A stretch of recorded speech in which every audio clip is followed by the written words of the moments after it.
Okay, graphing inequalities require dotted solid lines and then the shading. So we're going to graph equations. We got to remember to shade and then solid or dashed lines. So use a when it is equal to, we're going to use a solid line.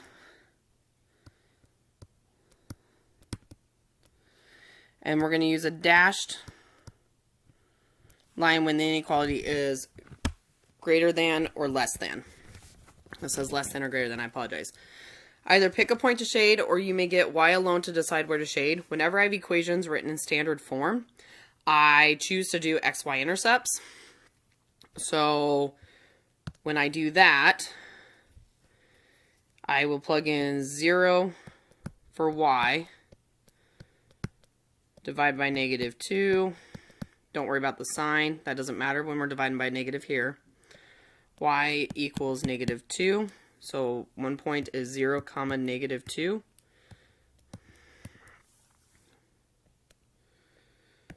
Go a little bit thinner there. There we go. And then blue, go a little bit thinner. Plug in 0 for y.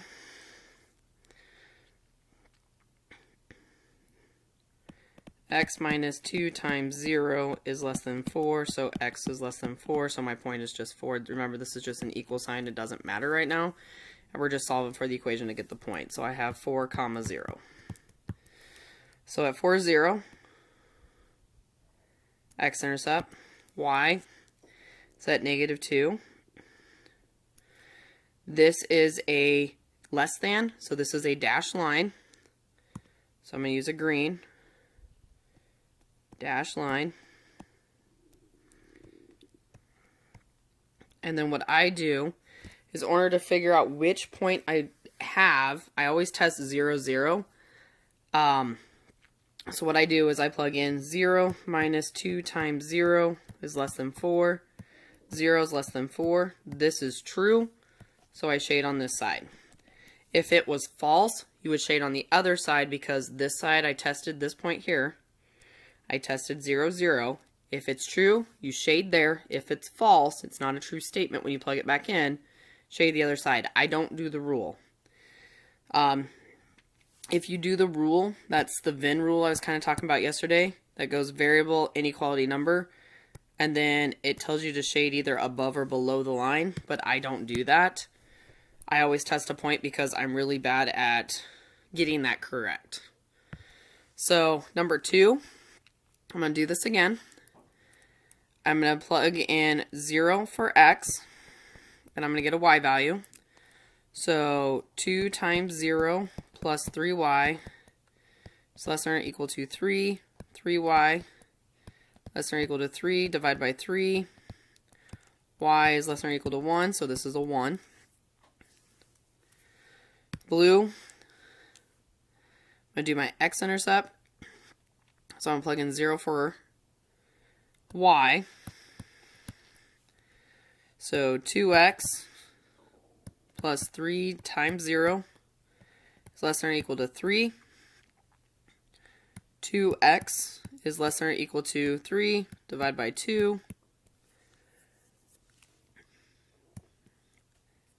X is less than or equal to 3 halves, or 1.5. So I'm going to write down 3 halves. Whoops. Let me undo that. Still not the best, but that is a 3 halves. So 3 halves is 1.5, roughly. And then 1. Okay, so now